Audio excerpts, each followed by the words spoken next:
Hello, welcome to the first ever Canterbury Strength podcast interview with me, Ryan Fern, and the club's head coach, Charlotte Moss. Hello. Today we're speaking to Bob Takano from Takano Athletics Los Angeles. Bob is a well-renowned and highly respected weightlifting coach who's been coaching the sport for over 50 years now. He was inducted into the USA Weightlifting Hall of Fame in 2007 for his contributions to coaching. He has coached national champions and record holders and coached Team USA at international competitions, including the Olympic Games and 5 World Championships. So let's find out about his life in coaching, his opinions of weightlifting education, and current developments underway at his club. Grab yourself a cup of tea and we'll dive straight into the first question. Could you please summarize a timeline of your weightlifting career? Okay. I first got interested because I was small and weak. I got interested in trying to find some way to not be so small and weak. And so in 1962, I found a magazine at the newsstand called Strength and Health. And in that magazine covered bodybuilding and weightlifting at the time. And in that issue, there was a report of the 1961 World Championships. And I was just absolutely amazed at it. And at that time, there wasn't any video that we could watch, so I could just see pictures of what was being done, but it still was very attractive to me. So I read about that.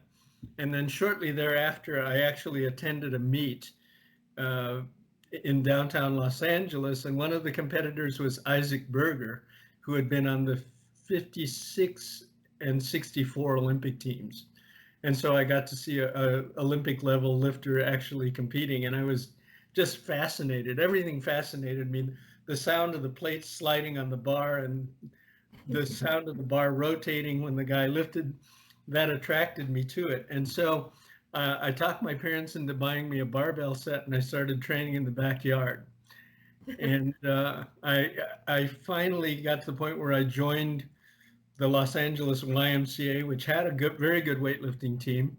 And I entered my first competition in 1967. And from that point on, I kept training and got a little bit better and a little bit better. I got lucky one year and won the state championships, California state championships. And I had a good time doing it. At the same time, and starting in 1969, I started teaching middle school, and I began coaching middle school kids. And so I've been coaching since 1969. So I've got a long history. I lifted my last meet in 1988, I think. And at that meet, I injured my knee pretty badly. So I never had to deal with the question of should I retire or not. It was decided for me. And at that point, I put even more effort into my coaching. So I've been coaching avocationally since that time. And had some luck. I've had 4 national champions, several national record holders, some international team members, an Olympian, and I've been on several world championship teams as a coach myself. So it's been an exciting ride for me. Absolutely. Yeah, it's been successful. Yeah. Infinite amount of knowledge, really. Yeah. Time. Yeah, it's an amazing amount of time as well. You mentioned that you finished your career because of an injury, a knee injury. Yes. And obviously, that wasn't by choice. And there's a lot of talk in sports psychology of how you talk to athletes about the end of their career.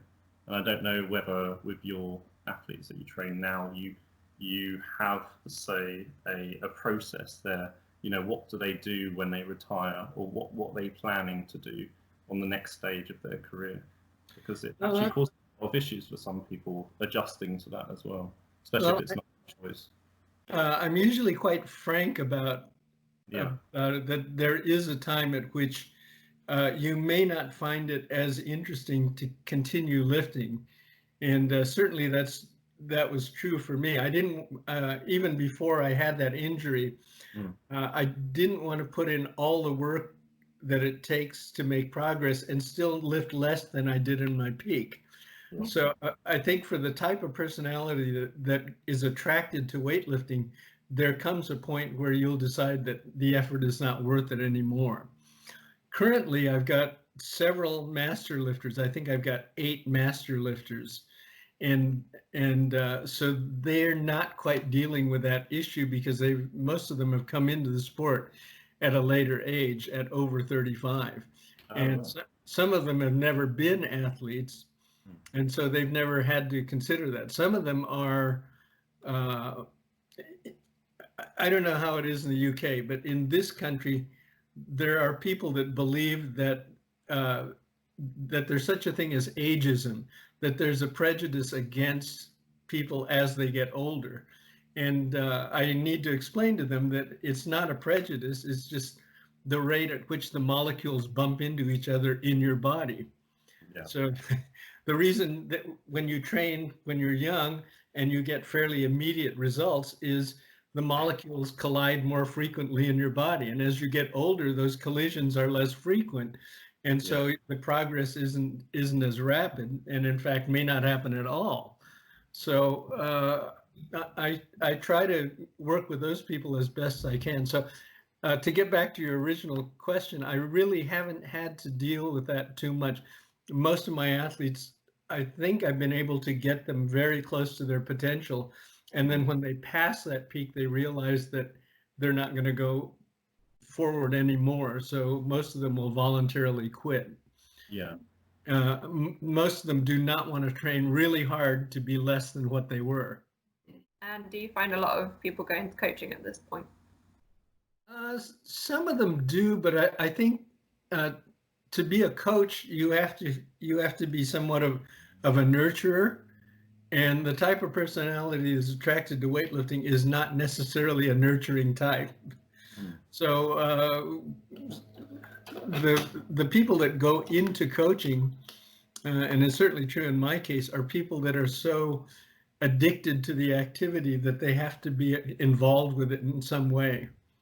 So, you know, I'm fascinated by the process. I'm fascinated by, I like to call myself a protoplasmic engineer, because what I do is I take protoplasm and I re-engineer it, the concentration of organelles and how they function, and the development of receptor sites and all of that sort of thing. That's what I can do. And the challenge is I can't administer drugs and I can't cut open the body and make adjustments. I have to do it with training. But that's part of what intrigues me as far as coaching goes. I feel like we should change our titles to that now. Yeah. And now, looking back over your career, is there anything you would have done differently? I don't know. There's some things I wish I could have figured out a lot sooner. Yeah. But I don't know if there was anything that would have facilitated that. Yeah, because I suppose they're all learning experiences, and lots of, you know. Yeah, and some of them, well, for instance, if you don't get somebody that's really talented, and you don't have enough experience to work with that person, you won't ever learn how to work with that level of talent. So if that, you could be the same coach for years and years and never have anybody really talented come into your program, in which case you'll never learn that skill. Yes. So there's some things that are just left up to chance. You started coaching middle school kids in an after school class. Our club works with a lot of kids who are just getting their first taste of weightlifting. What is your advice for getting those kids to take weightlifting further? Well, I would find out what their background was as far as athletics go. Have they played a sport? And there's a number of very good reasons for that. One thing is they know something about how to compete. They also know something about the daily regimen that they have to get used to in order to be an athlete, so that you don't have to work on that aspect of it. Because, you know, if you get a kid that's never been an athlete, and let's say that they're even a very bright kid who's always been able to get through school by just being smarter than everybody else, and everything they try, they've been pretty good at. Now you're asking them to have some discipline in an area in which they may not have great aptitude. then you have to teach that. So if they've already been in an athletic program, they already know those things. I think that the training that you initially engage them in should have some aspects of weightlifting, so that, because that's what they should be interested in, but also some of it should be devoted to developing more athleticism and body awareness, and also competitiveness.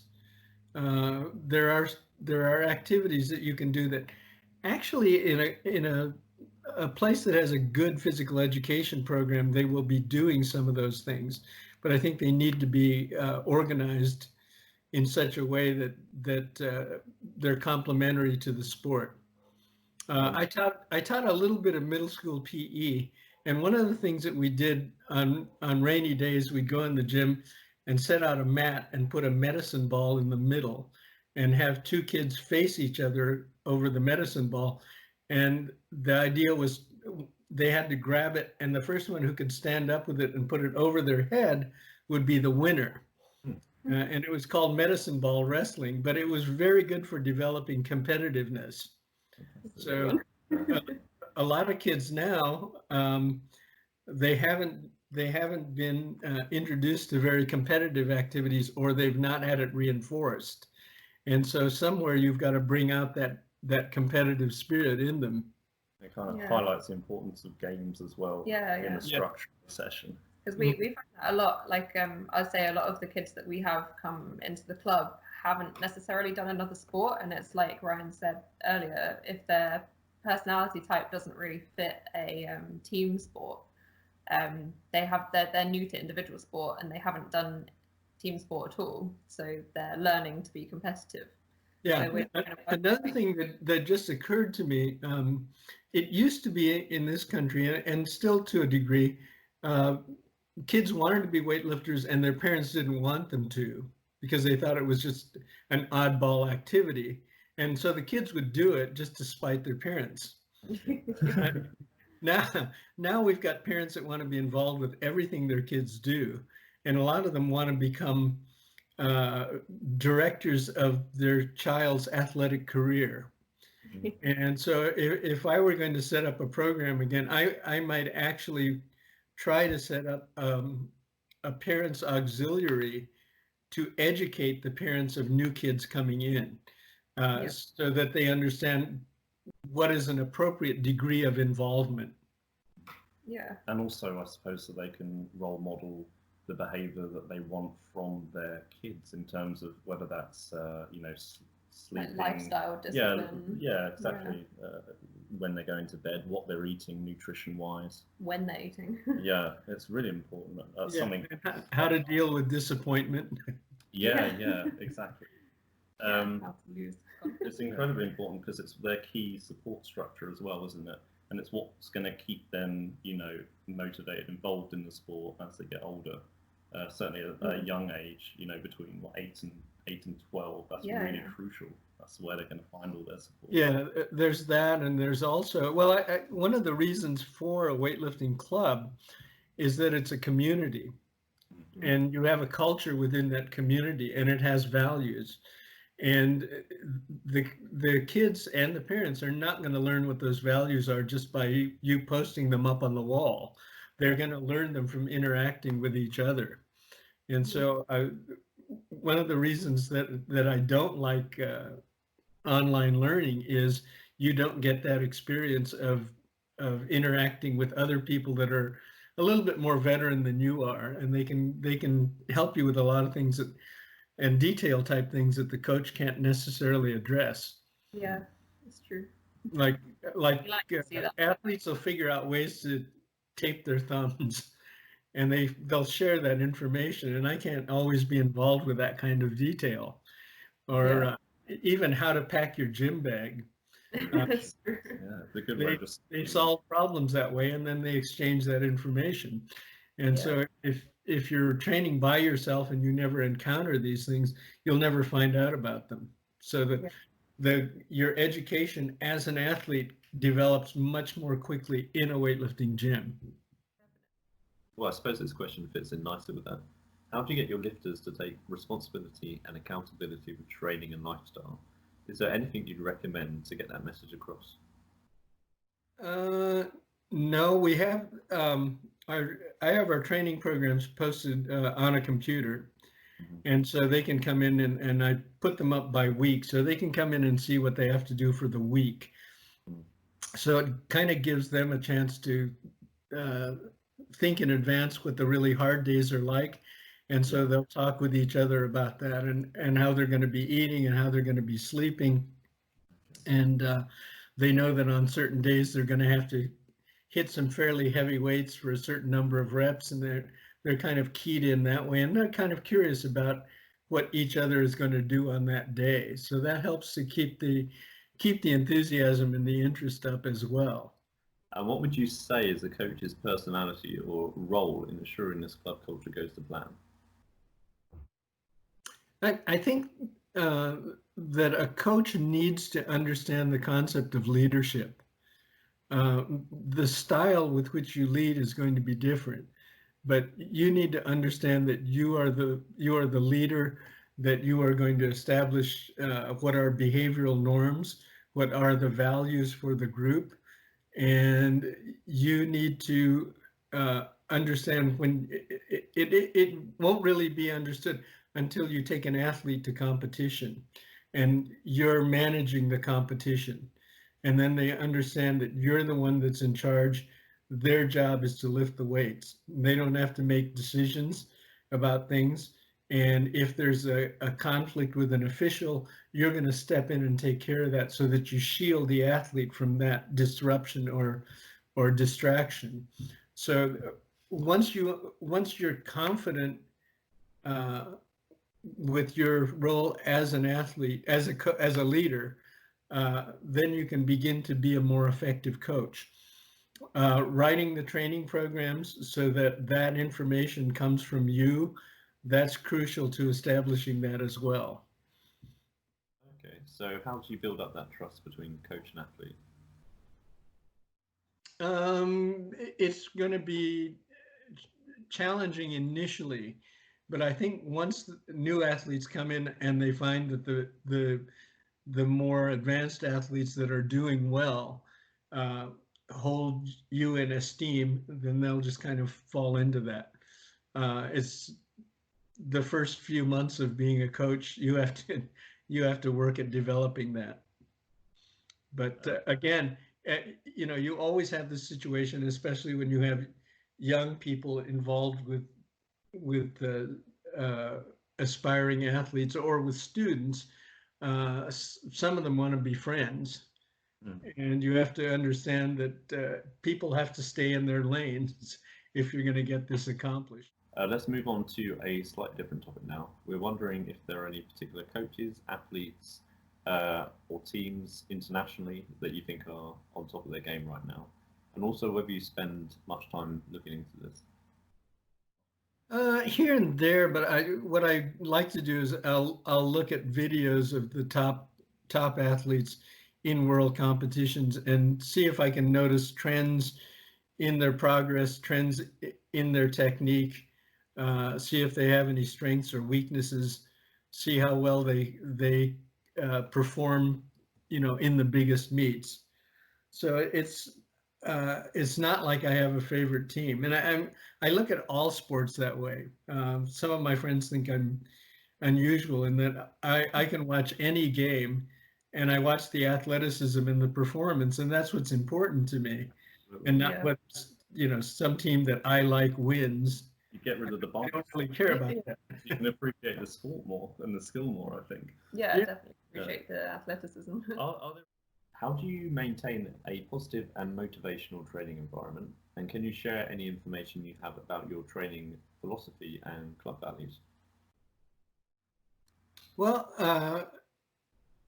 I try to keep people keep their attention focused on what they're really there for, because especially the younger they are, the more they can lose sight of that. So you need to keep their minds focused on the competitions. And you need to keep the competitions a topic of conversation in the gym. So even though I've got I've got people of all age groups. The younger people are aware if there's a masters competition coming up, so they know that the masters group is training and they want a PR. People, I always post records and ranking lists up, and ranking lists help people because they want to keep moving up the ranking lists, and some of them set club records as goals also. So it's a matter of just keeping everybody in touch and informed. And I also put up a competition calendar for the year. And then that way people can kind of plan their personal calendars so that they can coordinate with those things. But every December, I go through the calendar for the next year. I pick out all the holidays that would interfere with competitions, and I mark those down. Then all the national meets, and I put those down, and then figure out when we're going to have meets in our gym, which I consider learning experiences. But I want people to know those and plan on those. So it's just a matter of keeping things from being haphazard and random. How often do you run these competitions at your gym? We'll do about 4 a year. Okay, yeah. Yeah, and we're there's so much weightlifting activity in Southern California. Actually, between Los Angeles and San Diego, there's a competition every weekend. Oh wow. So, That'd be nice. Shortage of meets. Yeah. so, if somebody misses a competition because they're injured and they need to get in a competition, there's always one available. Nice. That would be really nice. Yeah. I mean, especially this year, we've had quite a difficult situation because our competitions are so spread out, and we run club competitions at our club to try and decrease the space between them. But now, because of the virus, obviously everyone was on the last week of their competition program just before lockdown happened. So we were a week out from competition when who we knows got stuck at what home. those PBs would have been. Yeah. So. Right. This question is about self-assessment. How often do you use self-assessment and reflection to evaluate your own coaching?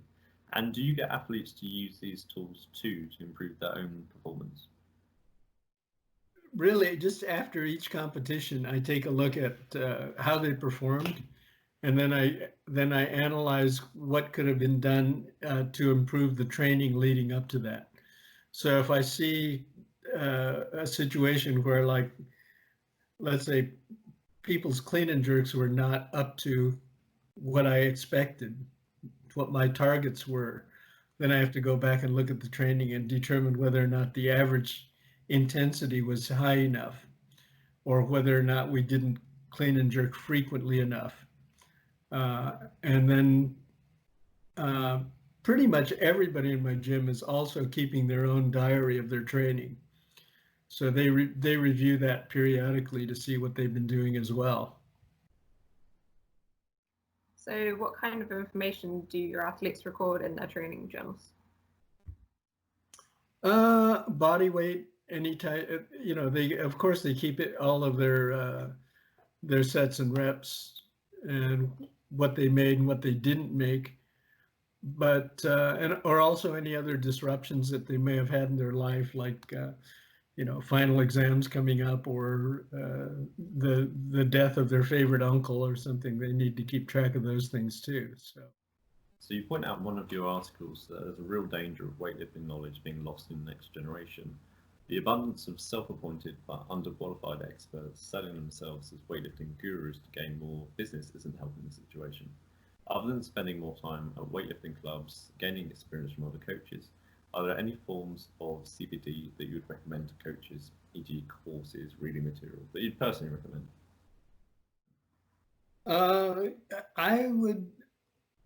I'm kind of trying to get a project started right now. I started it initially a few years ago, and then I didn't keep it up just because I've got so many other things going. But I've got a guy up in the Washington area, and I want him to start interviewing some of the veteran coaches around the country. And mainly I'd like to get their perspectives on how their time of coaching is different from now and what they see as things that could be improved, and maybe put that all together in some kind of an archive. And I'd like it to be audio interviews or video interviews as well. I got the idea from one of my students. I had a conference with her mom, and her mom turned out to be a secretary at USC in this program that was started by Steven Spielberg. Okay. And Spielberg was sending people out around the world to interview people that had gone through the Holocaust. Mm-hmm. And he was getting their thoughts and their ideas and their experiences recorded before they passed away, because they're all getting older. And he wanted to, and I think now it's expanded to video, but he's put together a library of their experiences at USC. Yeah. And so I thought, well, that's a pretty cool thing. We don't have that many coaches around. So I want to try and compile that. I don't know where to post that, but I want to get the interviews done and then put them somewhere. So I'll worry about where I put them, but I need to get the interviews now. I think it would make a good book. Yeah, it would. Yeah. Are you thinking of, would you do it internationally as well, or focus more on, weightlifting? Well, I'm doing it domestically because I know all the people and I could set it up. But if I could get some people that would be able to contact people, and then there's the language issue too. Yeah. So we probably have to get them translated in some cases. But yeah, I think it's a worthy project. Every generation that comes up thinks that the last generation didn't know anything. So everybody that's young now thinks they know everything, and everybody else that came before them didn't. Yeah. And I try to tell people that things that made people strong in 1936 still work. That's true. Humans haven't changed. Mm-hmm. So some of the veteran coaches have certain procedures and protocols that work very well for them, and now they're going to be lost. So that's why I'd like to get some of that information recorded and made available. Absolutely Yeah, fascinating. that's an amazing idea. That's really. Coming from a scientific background makes you a lot more aware and able to filter out the pseudoscience and fads that crop up in the fitness industry. How do you think this affects the sport? Let me start out by saying I really kind of resent having weightlifting lumped into the fitness industry. Same. Because, well, fitness is so poorly defined, and nobody can really describe it or define it to you. And just because barbells are used in the fitness industry, then weightlifting has kind of been sucked into that. And they don't do that with other sports. We're a sport. Nobody takes badminton and says, okay, this is a component of fitness. Oh, it could be. But so what's happened is people have come to accept weightlifting as a training modality and not as a sport. And I think that the progress that has been made in the development of athletes through weightlifting movements has come about because of the people that regard it as a sport and not as a training modality. So I think that we need to work, those of us that are in the sport need to work harder at defining it as a sport, letting people know that it is a sport. And part of because it's not regarded as a sport, some of the new coaches that are coming in from the fitness world are trying to coach people using the same philosophies they have toward fitness. And there's one of the things that really bothers me is too many people now are teaching people to use too wide of a grip in the snatch. And they're doing that because they're seeing elite level lifters do that. And they don't understand that that's something that advanced elite athletes do. And you don't do that with a beginner. You don't use the same technique as an elite athlete. And that's why in other sports, there are there are modifications made. Like in Little League Baseball, the distance between the bases is smaller than it is in Major League Baseball because the bodies are smaller. Yeah. But, Where do you think this snatch grip width? Where do you think that popped up, and why just from looking at elite athletes? well, I think it's because they're concerned with whether or not the bar comes off the hip crease during the pull. Yeah. And most elite level lifters have long torsos and short limbs. And so it's easier for them to get the bar into the crease. When you're young and you've got long limbs and a short torso, the point of contact with the body is going to be lower on the thighs. It's probably going to be mid-thigh, or a little bit higher. And that's the best biomechanics that you can do. Yeah. But if you try and take a young kid who's not fully developed and have them lift like an elite level, talented, selected athlete, it's just not going to work. It's applying like a one size fits all kind of mentality. It's that, but you've got multiple factors going on. And if you take young, underdeveloped athletes and take the snatch grip out too far, then you're putting undue stress on the wrists and the shoulders. And you're making them swing the bar instead of pull the bar with the arms. And so when you do that, then the chance of getting good, what I call bar placement, putting it in the right spot overhead, if the bar is swinging, there's less chance of that happening. Would you say that to some extent this comes down to the coaching education available? I have some basic concepts that kind of guide me. One of them is that there is nowhere in this country, and I'm sure it's the same in the UK, there is no place where you can get a degree in coaching weightlifting. So because of that, whoever pops up and shouts the loudest is going to have the most influence.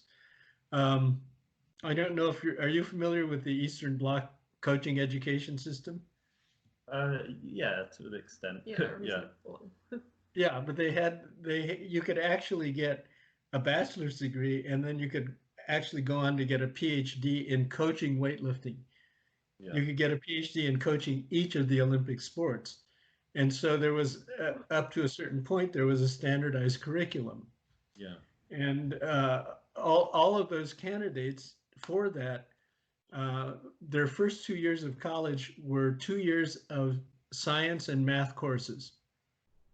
No physical education instruction at all, mainly because they wanted them to be able to evaluate information objectively.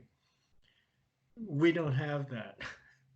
So not only do we have not have a standard game plan, we don't have a standard way of interpreting information as we move forward. So then you get what you get. There is a sufficient body of knowledge and skills to form a curriculum for a degree. Aside from sports science, there needs to be an applied component. And you can take all the sports science classes you want, but you actually need to get into the gym and coach some people and figure out how it applies. And we're not doing that in this country.